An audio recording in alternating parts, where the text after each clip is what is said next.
Good evening, everyone, and welcome to our GCD for June. I just want to apologize if there's any delay in the video, and then also if there's a delay in the sound. We've had some trouble with our microphone, so hopefully everything goes well. So what we're going to talk about tonight is the hierarchy of financial abundance. Just checking that everything is going.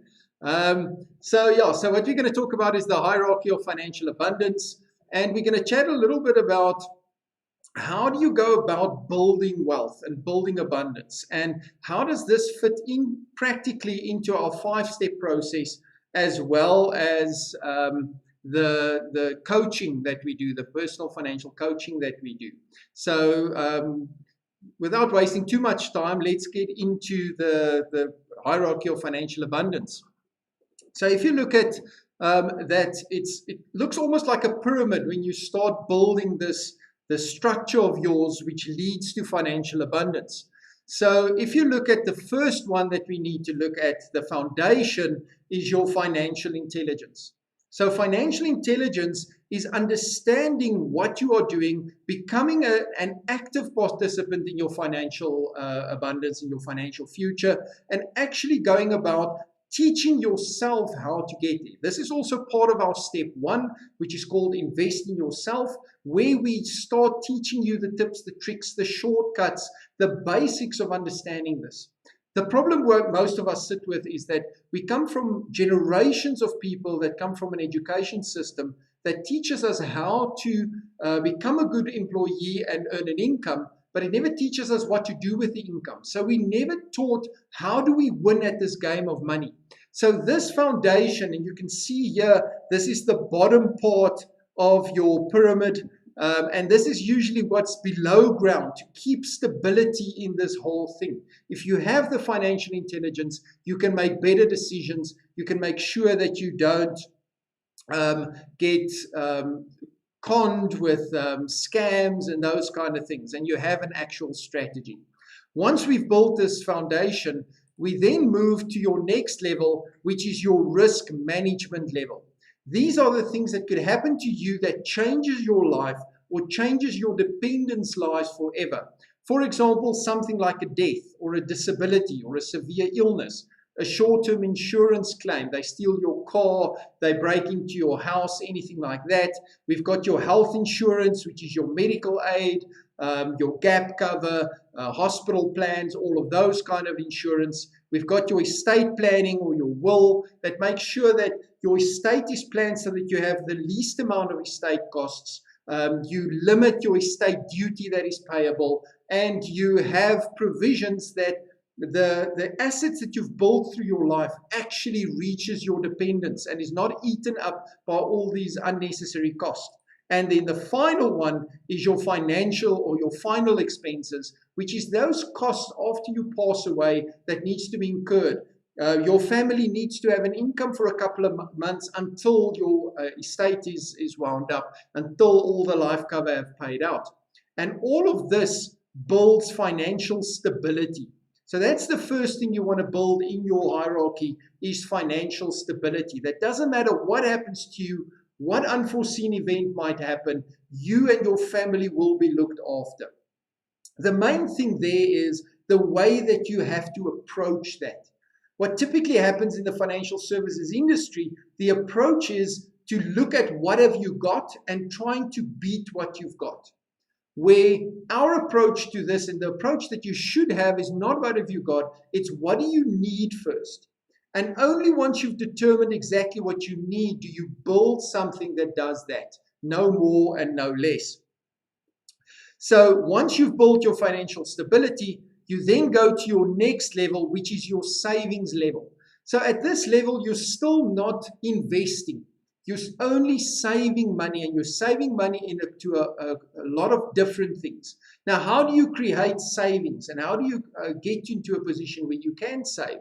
Well, what you need to do is you need to take control of your cash flow. You need to make sure that you have a positive cash flow at the end of every month and know exactly where your money is coming from, what you are spending your money on, and how much money you have left at the end of the month. And we do that through our strategic expense planning exercise and our bucket system that we created, or our variable cost segregation system that helps you to create positive cash flow. So there's a couple of things that you're going to save in once you are at your savings level. The first thing you're going to save in is your debt settlement. We want to get rid of unsecured debt. I see so many people that they're saving money into a retirement annuity, they're saving money into an endowment, or they're just putting money into a savings account or a unit trust account, or even a money market account, where they're getting anything from 4% to 6% to 9% return if they're lucky in this market. But then they have a credit card, they have personal loans, they've got an overdraft that they pay 18 to 22, sometimes 28% interest on. So you're putting money away where you gain 5 or 6%, but you are paying 22, 26, 28%. It does not make sense. The first thing you want to do is you want to get rid of all your unsecured debt. So let's just quickly stand still at unsecured debt. What is unsecured debt? Unsecured debt is the debt that you have that is not secured by an asset. It's something like your credit card, a personal loan, an overdraft, clothing accounts. All of those debts have no asset that underlines the debt. Your house, for example, is a secured debt, not an unsecured debt. So your house is surety for the loan that you have on your house. So if you don't pay your house, the bank can come and repossess that asset. With a credit card, what you spend the money on, the bank can't come and repossess that. And that, therefore, it's unsecured debt. What that unsecured debt means, the bank is at a higher risk, which means they charge a higher interest on your unsecured debt. So unsecured debt is where it kills your cash flow. So many people spend 5, 6, 7, 8,000 Rand a month on unsecured debt. Now imagine if you could get rid of that 8,000 Rand and then use that money and put it into an investment or start putting it into savings. The second portion of your savings level is your emergency fund. Your emergency fund is money that you need for in case something goes wrong that is not part of your normal monthly expenditure. So for example, the car breaks down. One of the kids fall, they break their arm, you have some extra medical expenses. All of those things that could happen, the geyser bursts, anything like that, you have an excess on your insurance. Those kind of things, what usually happen is because people don't have it in their budget, they then put it on the credit card or they take out a loan to cover that. And that's how they start increasing that unsecured debt. So you want to have an emergency fund available of about 3 times your monthly expenses. So not 3 times your monthly income, 3 times your monthly expenses, so that you have enough money in an emergency fund so that you can carry yourself for 3 months. Now imagine if you had that. Imagine if you had 3 times your monthly expenses in an emergency fund while this lockdown happened. How much better off would you have been through this period than another person that didn't have that? So I think this lockdown and this whole thing that we've gone through has really taught us how important it is to be prepared for these kind of things. The next portion of your savings is your CapEx fund. Your CapEx fund, CapEx for those of you who don't know, stands for capital expenditure. Now CapEx and capital expenditure in your personal finance is any expenditure that you might have to incur over the next year that is like a single expense or a once-off expense. For example, you have a birthday coming up. That only happens for that person once in the year. You have Christmas, you've got a holiday, you need the car serviced, you need to put new tires on the car. All of those kind of things are capital expenditure or CapEx that happens once. Usually people don't budget for that as part of their normal budgeting. So what then happens is they come into the month, they see they have to put new tires on the car, they haven't budgeted for it, and then they go to their credit card and they put it on the credit card, and then they try and pay that off over the next year or two. So what we want to do is We want to get you to start moving from being reactive to being creative, where you are ready for these things beforehand and you have money available for that. And that is your CapEx fund. The next savings portion you might want to save for is your children's education. And this is usually where we look at tertiary education, where you want to put money away for your children's education. And then the last portion of this is your bond settlement, saving money into your bond to pay off your bond in a shorter period of time. Because your bond will probably be your most expensive debt over your lifetime, because it's a 20-year period. Typically, if you buy a house for about 1 million rand and you pay it off over 20 years, the interest on that property over that 20 years is about 1.5 million rand. So the total house over 20 years costs you 2.5 million instead of the million that you actually bought it for. So if we can create some strategies to help you to pay that bond off in a shorter period, we've got 4 strategies that we teach people to help them pay off their bond in half the time. You will save hundreds of thousands of rands in interest. One thing you must understand is that we are not saying to people to pay off and get all of this in place 100% before you move to the next level. How I explain it to people, if you start building a house, you lay the foundation of the house, but you can finish the house and later add another room to the house, or already have the foundation prepared, but only build that room on at a later stage. You don't have to finish that part of the house before you move on to finishing the rest. So it's important that we know how the structure works, but don't get hung up like you first have to pay off your house before you can start getting to the next level. We want to have these things in place, strategies for each of these things in place as we start building this hierarchy moving upwards. So what you'll see is savings will then create financial security. So why do we say we create financial security? Risk management creates financial stability. Savings creates financial security. So what is stability? Stability is understanding how much money you have, where it comes from, how much money you are spending, and having control over your cash flow and not paying people unnecessary debt. Security is not having debt, having money for an emergency fund, and also having money for your CapEx expenditure. The next one, I just want to see, I got a comment coming through. I just want to quickly have a look at these comments. So I just say I don't miss anything. Okay, that's fine. Okay, so no specific comments that I need to talk about. So guys, if there are any questions or if there are any comments, please leave comments on our YouTube. I will see the comments and I will answer if you have any questions. Okay, so let's continue. So the next level is what we call, there we go, your business asset. Now, just before I get to business assets, you will see that your risk management and your savings level is your POW, or your POW. The POW portion of your hierarchy of financial abundance, and POW stands for protection of wealth. Everything you do under risk management and savings is built to protect what you already have. Getting rid of debt protects your financial situation, because if something happens, you don't have debtors running after you. Death, disability protects what you've got if one of those unforeseen events happen. So that is our protection of wealth portion. Then we move on to business assets.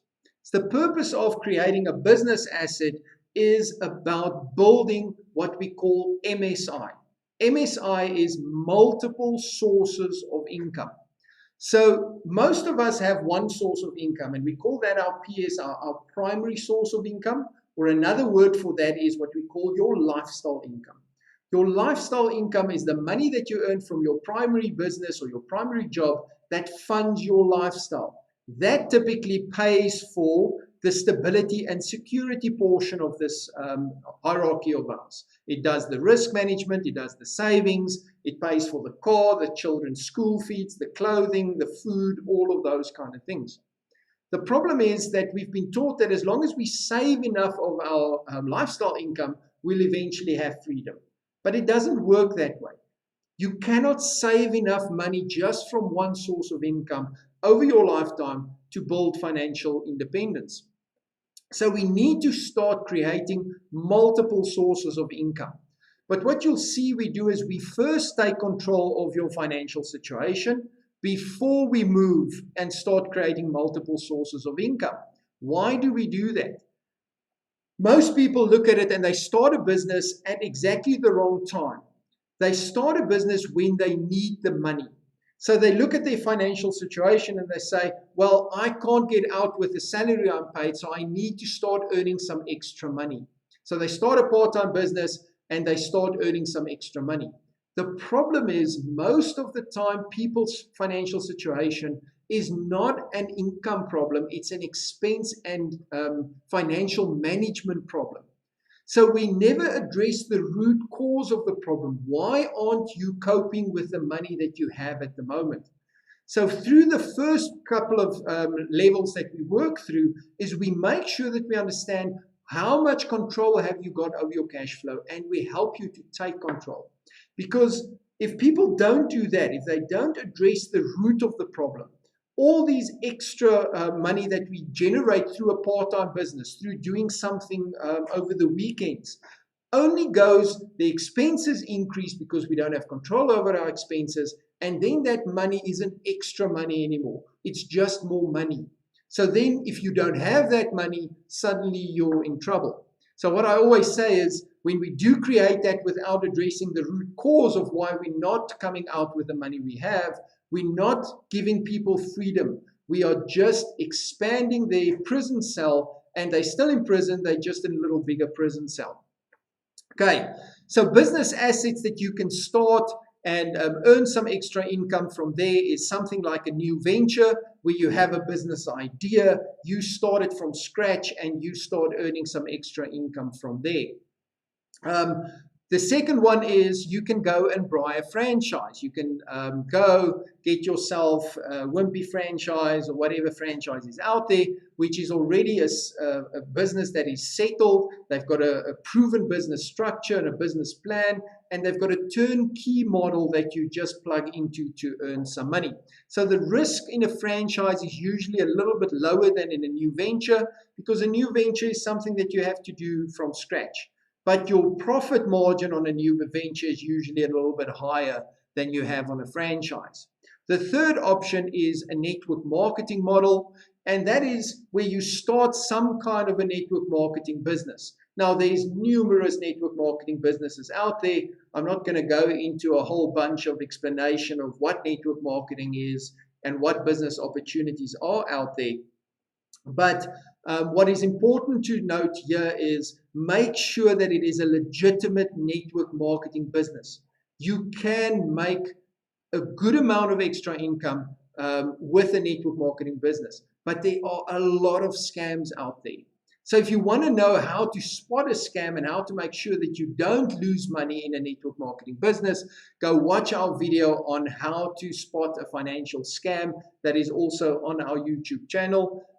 Watch that. It is very informative, and it will help you, and it will even give you 5 or 6 questions that you can ask people that approach you with these business opportunities. You can ask them to quickly see, is this a scam or is it a legitimate business?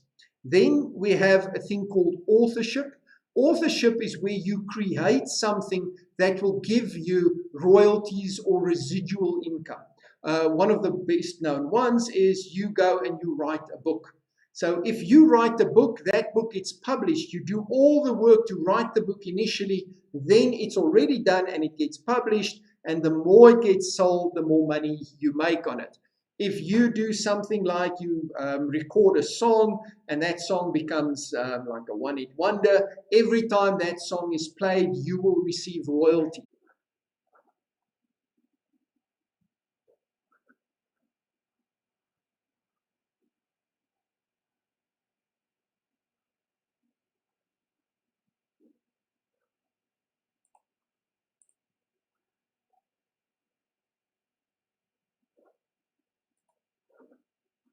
Okay, guys, am I back?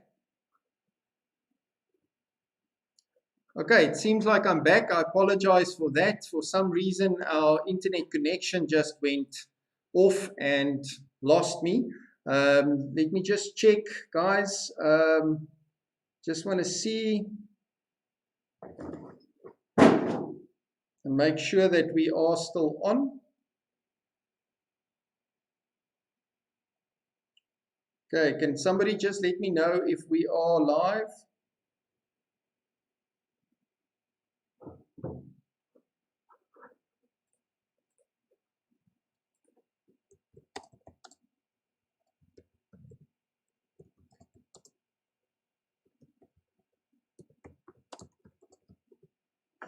Okay, guys, I'm going to continue. I hope everybody can see me. Sorry for the technical difficulties today. So let's get going on where I was.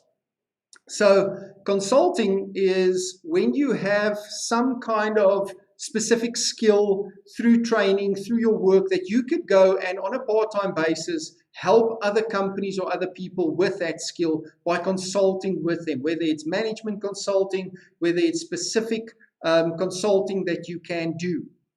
So that's also something, just to go back to authorship a little bit.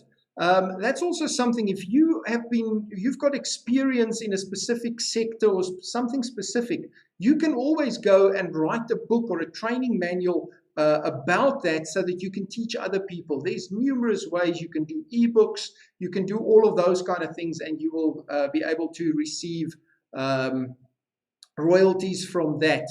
Okay, so that is the business asset. So the next step you want to do is you want to create a business asset. But what we want to do is we want to first make sure that you have control of your cash flow so that when you get the business asset and you start making profit in that business asset, that money has to go to the next level. You don't want the money from this level to move backwards. You want the money from this level to move you forward. So that's why that business asset is not here at the bottom.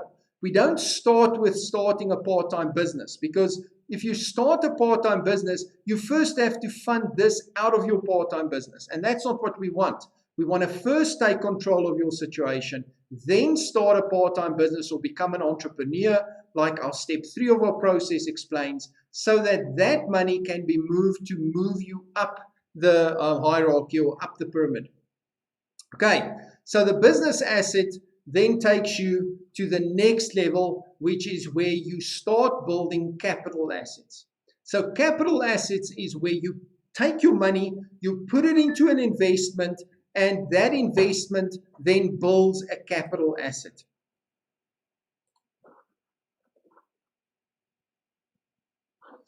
Okay, so we had a question there from the audience asking if we can help people set up a business asset. Let me just go down and just get the questions. So can we help people set up a business asset?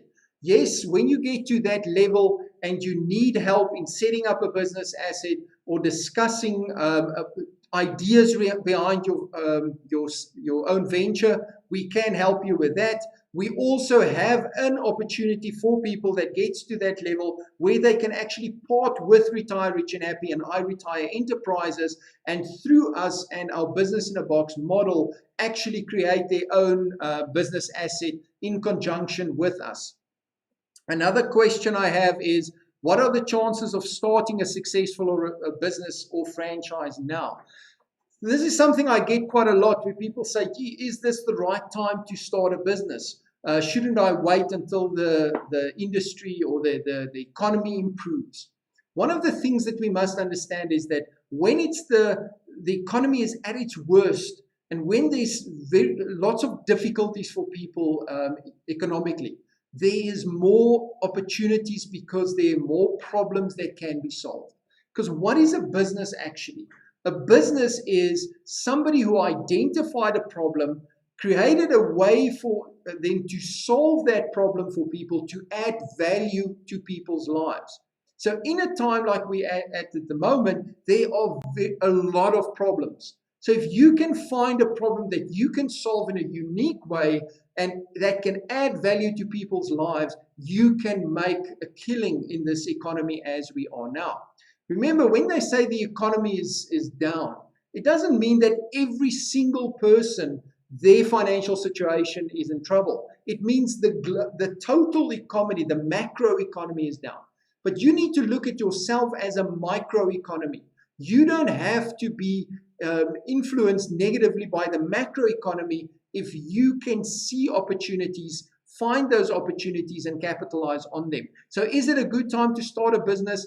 Yes, but also do your homework. Make sure it's the right business for you. Make sure it's the right investment that you make. So I hope that answers your questions. Okay, so once you start earning some money from your business asset, we then move that money into a capital asset. So what kind of capital assets are there to put money into? You've got your unit trust. Your unit trusts are a fund where you can put money in. It's a flexible investment fund, and you always have access to that money. So it's not something that gives you a specific term that you need to invest in, but it builds capital assets. Index funds, or ETFs, exchange traded funds. For those of you who don't know what an exchange traded fund is, you might know the brand Satrix. That's usually the one that most people know. But an index fund is almost or very similar to a unit trust, but it is a cheaper option. So how it works is your fund manager fees and your fund fees are much lower because you basically track an index. Now, I'm not going to go into a lot of details on the differences between unit trust and index funds. I will have a talk on that where we explain it in more detail. Then the next one is retirement annuities. So you can then use the money from your business assets and the money that comes from your positive cash flow that you've created from your primary source of income. And if you choose, you can put that money into a retirement annuity. Now, for me, a retirement annuity is not something that will help you or get you to retirement. It will help, it's a building block, but it's not going to be the solution. The problem is we've been taught that a retirement annuity or a pension fund is the solution to retirement. It is not the solution. How I always explain it to people, and we can use this hierarchy as an example. If you want to build this pyramid or this triangle, you see there's certain blocks that you use to build it. Retirement annuities aren't the solution. It's not the pyramid. It's only a few of the blocks that you use to build it. So you must remember it's got a specific purpose. There's some benefits. One of the biggest benefits of retirement annuity is the tax deduction. But even more important than that is your retirement annuity is safe from creditors and safe from yourself. You cannot take that money and your creditors can't take that money. So it gives you a nest egg for a worst case scenario at retirement. I've got another question coming through. Says, should we consider a retirement annuity during this economic climate, or is it just a way for brokers to make money? Does it provide peace of mind? So the first thing what we need to look at is how do we define peace of mind? Thanks, Brian, for that question. How do we define peace of mind? Is peace of mind that I will be able to retire comfortably? If that is what you mean by peace of mind, then a retirement annuity is not going to give you that peace of mind, because no retirement annuity is going to get you to a comfortable retirement. If peace of mind means, well, at least that is money that is protected for me until retirement and I cannot lose that money, then yes, a retirement annuity will give you that peace of mind, because you cannot take that money and your creditors can't take or attach the money. So it is safe against creditors. The other question is, should we consider an RA during this economic climate, or is it just a way for brokers to make money? So firstly, let's address the broker making money. When a broker suggests a retirement annuity, it's not necessarily that the broker is just trying to make money and scam you into putting money into retirement annuity. It is because most of them have nothing else to offer. They don't have an alternative strategy to teach you to get to retirement. So they've been taught and they understand that to get to retirement, you have to save more money. And if they can get you to save more money, you can get closer to retirement. So they don't have other tools to get you there. So they're doing the best they can. Saying that, is a retirement annuity at this moment the best thing to invest in? If you have money available, cash flow available, I would rather do and put money into a unit trust or an index fund and use that money to roll into our next level quicker. Because remember, your retirement annuity, the earliest you can take income from your retirement annuity is at the age of 55. So you can't build the generational wealth spiral that we teach people to build by investing in retirement annuities.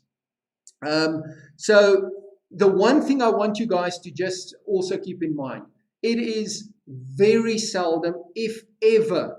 So I can't say it's never, but it's very seldom in your benefit to cancel a retirement annuity to take out another retirement annuity. So when a broker comes to you and says to you, listen, this RA of yours is not doing well, this company has this new scam or scheme, I almost said scam, this new scheme, it's going to give you a better return, you must be very careful, because most of the time the person that benefits is the company and the financial advisor and not you. So really get a secondary opinion if people tell you that. Okay, then there's another question from Jakes. We have always been taught to get an RA right out of school. Why do you advise that we only do it later? Here's the thing.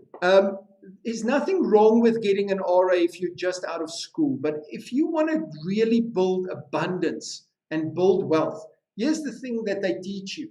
If you get out of school, you start working, you start investing 15% of your income into some pension fund, whether it's an RA, whether it's a retirement annuity, you start a pension fund at work, and you start putting away 15% of your gross income from when you start work until you are 65, you should be able to retire with between 60 and 70% of your income. Now, just let that sink in a little bit. So if you for 40 years save 15% of your gross income for 40 years, the best you can hope is to retire with between 60 and 70% of your income that you had before retirement. Is that really the best we can hope for? Is that creating financial abundance? I don't believe that is. I believe there must be a better way to build financial abundance than just putting money, being a passive investor, and hoping one day you can retire with between 60 and 70% of your income.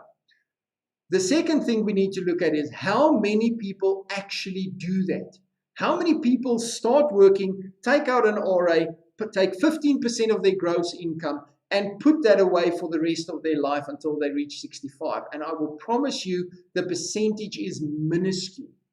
Most people don't do that, which means by the time they do start getting to a place where they start thinking about retirement, it is already too late to think that a retirement annuity will get you even close to 60 or 70%.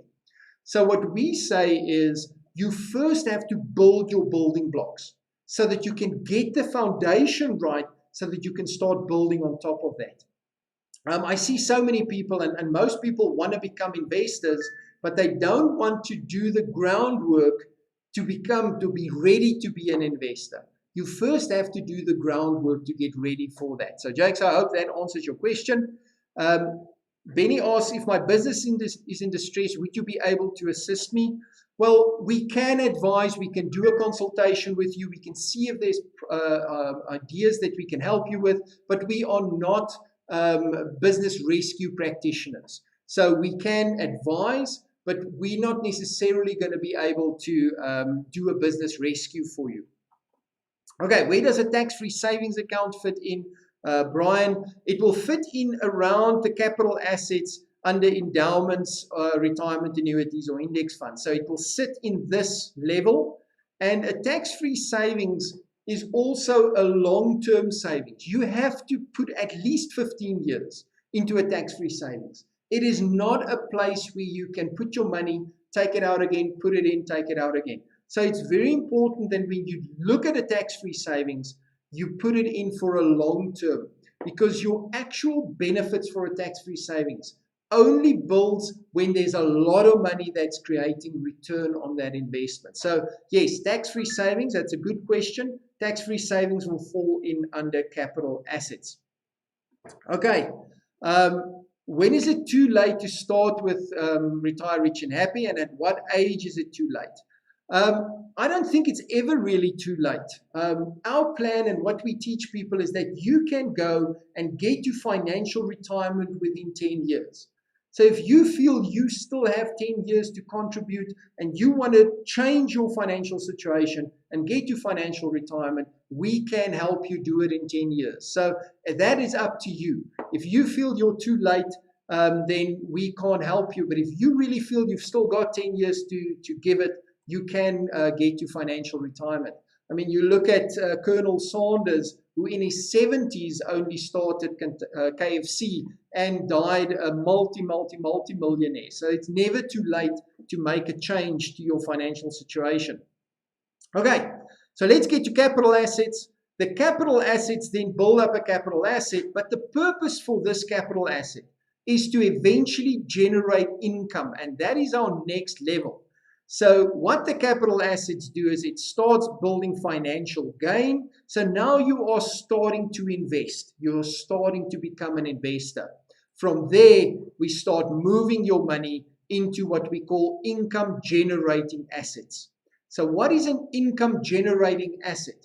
An income generating asset is any asset that you can put money in that will generate an income as a result of the asset, not what you do in the asset. So there's a couple of things that that you need to look at when you start judging income generating assets. The first thing is, how quickly will this asset generate an income for me, and how much income will it generate for me? So for example, if you look at the 4 different ones we've got in there, we've got rental income, and that's typically having an asset that you rent out, like a property, a vehicle, a trailer, anything that you can rent out that will generate income from rental. Bond yields is where you invest in something like a government bond or bonds from a company that will pay you bond yields on a quarterly basis. Annuities is where you take your retirement annuity, your pension fund money, you put it into an annuity, and that will pay you a monthly income. And then dividends is when you invest in shares in a company, and when the company has profit, it pays you a dividend because you are a shareholder of the company. So if you look at those different ones, rental income, you can buy a property and start getting rental income almost immediately. You can have a vehicle, you can rent it out, you can get an income almost immediately. Bond yields, you can put money into a bond, and within the first quarter, you will start getting income from that bond yields. Annuities, that can only happen once you have a retirement annuity that has matured at age 55 that will pay you that annuity income. And then dividends, you have to have a share in a company, and you probably only get dividends maybe twice a year, but most of the time only once a year. So why you want to get income as quickly as possible from these assets is you want to use that income to go back and start building more capital assets. And then we build what we call a generational wealth spiral. You take your capital asset, you put it into an income generating asset. The income that comes from there flows back into capital assets and gets reinvested into income generating assets. And that is how you create financial abundance. You start building an asset that generates an income, and it creates another asset that generates an income. And we call these 2 levels, the capital asset level and the income generating asset level, your COW portion of your hierarchy. COW stands for creation of wealth. So we call it the POW-COW model. So if you want to remember this and take something away, you want to build a POW-COW model. Protection of wealth first, creation of wealth second. And that's where the financial abundance come in.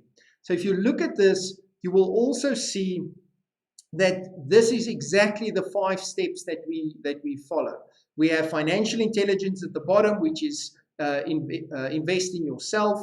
We have step 2, the risk management level, which is minimize your risk. We have the third one, the fourth level, which is business assets, which is become an entrepreneur. And then we go into income generating, is invest in income generating assets. And then if you want to be happy, you go down and you start teaching other people financial intelligence so that they can do their own structure. Okay, guys, so that is the hierarchy of financial abundance. Is there any more questions? I'm just going to wait a minute or two to get people to just let me know if there's any questions.